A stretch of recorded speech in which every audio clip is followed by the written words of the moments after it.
Hi friends, welcome back to my channel Megha's kitchen ಟಿಪ್ಸ್ಗೆ ನಿಮ್ಮೆಲ್ರಿಗೂ ಸ್ವಾಗತ.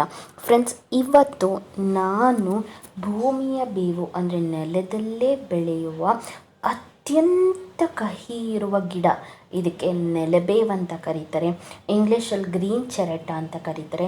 ಹಾಗೆ ಇದರ ಸೈಂಟಿಫಿಕ್ ಹೆಸರು ಬಂದ್ಬಿಟ್ಟು ಆಂಡ್ರೋಗ್ರಾಫಿಸ್ ಪೆನಿಕುಲಾಟ ಅಂತಾರೆ. ಈ ಗಿಡದ ಉಪಯೋಗಗಳಿಂದ ನಿಮ್ಮ ಮುಂದೆ ಬಂದಿದ್ದೀನಿ. ಇದು ಅತ್ಯಂತ ಕಹಿಯಾಗಿರುತ್ತೆ. ಇದನ್ನು ಕಹಿಗಳ ರಾಜ ಅಂತಲೇ ಹೇಳ್ಬೋದು. ಒಂದು ಎಲೆ ತಿಂದರೆ ಬಾಯೆಲ್ಲ ಕಹಿಯಾಗೋಗುತ್ತೆ.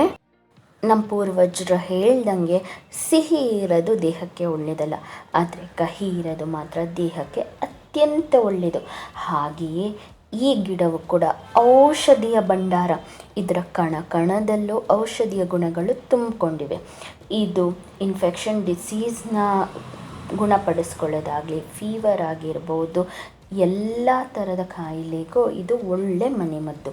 ಇದರಲ್ಲಿ ಆ್ಯಂಟಿ ಬ್ಯಾಕ್ಟೀರಿಯಲ್, ಆ್ಯಂಟಿ ಆಕ್ಸಿಡೆಂಟ್, ಆ್ಯಂಟಿ ಇನ್ಫ್ಲಮೇಟ್ರಿ ಹಾಗೆ ಆ್ಯಂಟಿ ಕ್ಯಾನ್ಸರ್ ಜೊತೆಗೆ ಇಮ್ಯುನಿಟಿ ಪ್ರಾಪರ್ಟಿ ಕೂಡ ಇದು ಹೊಂದಿದೆ.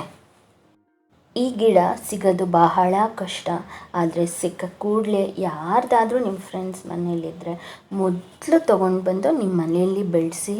ಯಾಕೆಂದರೆ ಇದು ಎಲ್ಲ ಥರದಲ್ಲೂ ಅತ್ಯಂತ ಉಪಯೋಗ ಆಗುತ್ತೆ. ಇದರ ಹಲವು ಉಪಯೋಗಗಳಲ್ಲಿ ನಾನಿವತ್ತು ಇದನ್ನು ನೀವು ಡಯಾಬಿಟಿಸ್ ಕಾಯಿಲೆ ಅಂದರೆ ಮಧುಮೇಹದ ಸಮಸ್ಯೆನ ಹೇಗೆ ನೀವು ಇದರಲ್ಲಿ ನಿವಾರಿಸ್ಕೋಬಹುದು ಅಂತ ನಾನಿವತ್ತು ಒಂದು ಒಳ್ಳೆಯ ಕಷಾಯದಿಂದ ನಿಮ್ಮ ಮುಂದೆ ಬಂದಿದ್ದೀನಿ.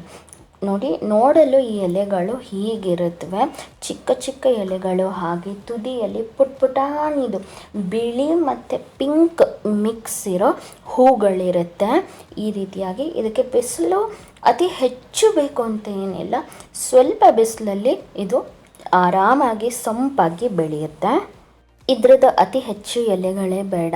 ನೋಡಿ, ಈ ಥರ ಒಂದು 8ರಿಂದ 10 ಎಲೆ ಬರೋಷ್ಟು 2 ಈ ಥರ ಚಿಕ್ಕ ಚಿಕ್ಕ ರೆಂಬೆಯನ್ನು ನೀವು, ಅದು ಸಾಫ್ಟಾಗಿರುತ್ತೆ, ಹೀಗೆ ಮುರ್ಕೊಂಡು ಬಂದುಬಿಡಿ ಸಾಕು. ಈಗ ಇದರಲ್ಲಿ ಕಷಾಯ ಮಾಡೋದು ಹೇಗೆ ಅಂತ ನೋಡ್ಕೊಳ್ಳೋಣ. ಫಸ್ಟು ಎಲೆಗಳನ್ನೆಲ್ಲ ಮತ್ತು ಹೂವಲ್ಲೂ ಕೂಡ ಒಳ್ಳೆ ಔಷಧಿ ಅಂಶ ಇರೋದ್ರಿಂದ ನಾವು ಇದನ್ನು ಉಪಯೋಗಿಸ್ಕೋಬೇಕು. ಈ ಕಷಾಯನ ಬೆಳಗ್ಗೆ ಎದ್ದ ತಕ್ಷಣ ಖಾಲಿ ಹೊಟ್ಟೆಯಲ್ಲಿ ಇದನ್ನು ಸೇವಿಸಬೇಕಾಗುತ್ತೆ. ನೀವು ಮೊದಲು ಇದನ್ನು ಕುಡಿಯೋದಕ್ಕೆ ತುಂಬ ಕಹಿ ಅನಿಸುತ್ತೆ, ಆದರೆ ನಾನು ಸಜೆಸ್ಟ್ ಮಾಡ್ತೀನಿ ನೀವು ಇದಕ್ಕೆ ಬೇರೆ ಏನು ಬೆಲ್ಲ ಆಗಲಿ ಸಕ್ಕರೆ ಆಗಲಿ ಮಿಕ್ಸ್ ಮಾಡ್ಕೊಂಡು ಕುಡಿಬೇಡಿ, ಯಾಕೆಂದರೆ ಅದರ ಪ್ರಾಪರ್ಟೀಸ್ ಹೋಗ್ಬಿಡುತ್ತೆ ಅಂತ. ಬಟ್ ನಿಮಗೆ ತೀರಾ ಅದನ್ನು ಕುಡಿಯೋದಕ್ಕೆ ಆಗಲ್ಲ ಅಂದ ಪಕ್ಷದಲ್ಲಿ ಒಂದೇ ಒಂದು ಚಿಕ್ಕ ಪೀಸ್ ಬೆಲ್ಲ ನೀವು ಇದಕ್ಕೆ ಮಿಕ್ಸ್ ಮಾಡ್ಬೋದು. ಫಸ್ಟು ಈ ಥರ ಎಲೆಗಳನ್ನ, ಹೂಗಳನ್ನ ಸಪ್ರೇಟ್ ಮಾಡ್ಕೊಳ್ಳೋಣ. ಬೆಲ್ಲ ಅಂದರೆ ನೀವು ಜೋನಿ ಬೆಲ್ಲನೇ ಉಪಯೋಗಿಸ್ಕೋಬೇಕು, ಏಕೆಂದರೆ ಜೋನಿ ಬೆಲ್ಲದಲ್ಲಿ ಸಕ್ಕರೆ ಇರಲ್ಲ. ಅಂದರೆ ತೀರಾ ಅತ್ಯಂತ ಅವಶ್ಯಕತೆ ಇದೆ ಅಂದರೆ ಮಾತ್ರ ಬೆಲ್ಲ ಹಾಕ್ಕೊಳ್ಳಿ. ಎಸ್ಪೆಷಲಿ ಡಯಾಬಿಟೀಸ್ ಇರೋರಂತೂ ನಿಮ್ಗೆ ಗೊತ್ತು, ಶುಗರ್ನ ತಿನ್ನಲೇಬಾರ್ದು, ಹಾಗಾಗಿ ಅವಾಯ್ಡ್ ಮಾಡಿ ಅಂತ ಹೇಳ್ತೀನಿ. ಈಗ ಒಂದು ಲೋಟ ನೀರನ್ನ ಈ ಥರ ಒಂದು ಕಂಟೈನರ್ಗೆ ನಾವು ಬಗ್ಗಿಸ್ಕೊಳ್ಳೋಣ. ತುಂಬ ಸುಲಭವಾಗಿದೆ ಕಷಾಯ ಮಾಡ್ಕೊಳ್ಳೋದಕ್ಕೆ.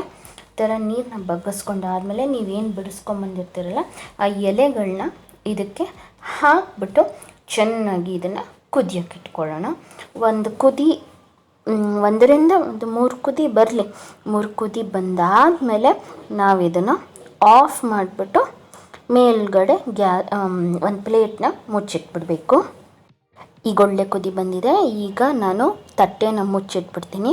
ಸ್ವಲ್ಪ ಒಂದು 5 ನಿಮಿಷ ಆದಮೇಲೆ ಈ ಥರ ನೀರನ್ನ ಆ ಲೋಟಕ್ಕೆ, ಕುದ್ದಿರೋ ನೀರನ್ನ ಲೋಟಕ್ಕೆ ಬಗ್ಗಿಸ್ಕೊಂಡು ನೀವು ಕುಡಿಬೋದು. ಈ ಟೈಮಲ್ಲಿ ನೀವು ಬೇಕಾದ್ರೆ ಒಂದು ಚಿಕ್ಕ ಪೀಸು ಜೋನಿ ಬೆಲ್ಲ ಹಾಕ್ಕೋಬೋದು. ಡಯಾಬಿಟೀಸ್ನ ಕಂಪ್ಲೀಟಾಗಿ ಕಂಟ್ರೋಲ್ ಮಾಡೋದ್ರಲ್ಲಿ ಈ ಕಷಾಯ ತುಂಬಾ ಸಹಾಯಕಾರಿ ಆಗಿರುತ್ತೆ.